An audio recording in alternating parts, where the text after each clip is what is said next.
Today we are going to study environmental biotechnology.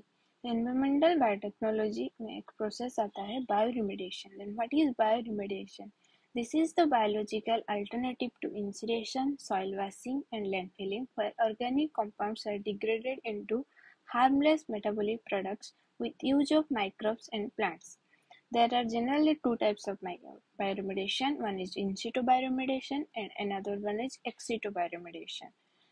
Then, what is in situ bioremediation? It is the process of degradation of contaminant in the polluted site by using microorganism under natural condition.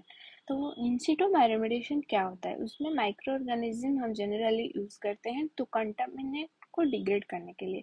ये होता है in situ bioremediation. ये generally 4 types का आता है: बायोस्पैर्जिंग, बायोवेंटिंग, बायोस्टिमुलेशन, बायोऑगमेंटेशन. Then what is ex situ bioremediation? It is a type of process in which soil is removed from the surface to treat it. In situ bioremediation में क्या था? तो soil जिस जगह पे प्रेजेंट है उसी जगह पे ही, ओरिजिनल जगह पे ही उसको ट्रीट करना, ये होता है in situ bioremediation. But in ex situ bioremediation soil को और किसी जगह पे ले जाके ट्रीट करना एक्स सिटू बायोरेमेडिएशन. तो सॉइल किसी जगह पे सब सरफेस से ले जाना ex situ bioremediation. ये भी generally 4 types का होता है: composting, biowells, slurry bioreactor and land farming. Then we will see what is biosphaging.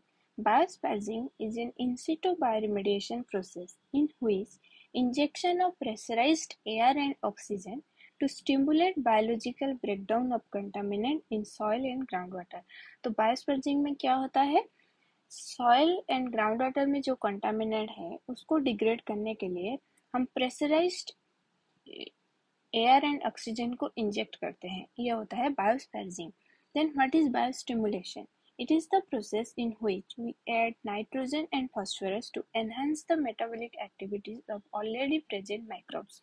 जो microbes already present है सॉइल में उनका एक्टिविटी मतलब उनका मेटाबॉलिज्म इंक्रीज करने के लिए we add nitrogen and phosphorus. ये हो गया बायोस्टिमुलेशन. देन आ जाता है bioaugmentation. It is the process in which some specific microbes are introduced into polluted soil to augment natural microbial population. जो नेचुरल माइक्रोबियल पॉपुलेशन प्रेजेंट है soil में उनका उनके अंदर और कुछ स्पेसिफिक माइक्रोब्स इंट्रोड्यूस करने की प्रोसेस को बायो ऑगमेंटेशन बोलते हैं. तो what is bioventing? It is the process of stimulating the natural in situ biodegradation of contaminant in soil by providing air and oxygen to existing soil microorganism.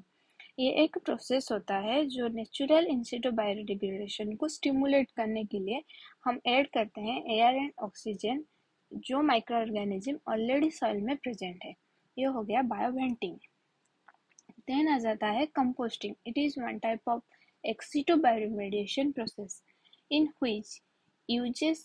which process uses microbes in mature compost to break down of sequestered contaminant in soil and water. इसमें microbes use होते हैं mature compost में वो contaminant को break down करने के लिए या फिर सिक्वेस्टर करने के लिए. Biopiles. It is a bioremediation technique in which excavated soils are mixed with soil amendment formed into compost pile and enclosed for treatment. Then आ जाता है slurry bioreactor. It is an engineered technique used to treat contaminated soil and sediments using biological process. Slurry bioreactor एक engineered technique होता है जो contaminated soil and sediment को treat करता है using biological processes. Then आता है land farming. It uses agricultural practices to break down organic contaminants in soil and sediments. Land farming क्या होता है? Agricultural practices यूज करते हैं ऑर्गेनिक कंटामिनेंट को ब्रेक डाउन करने के लिए. आज के लिए इतना ही. Thank you.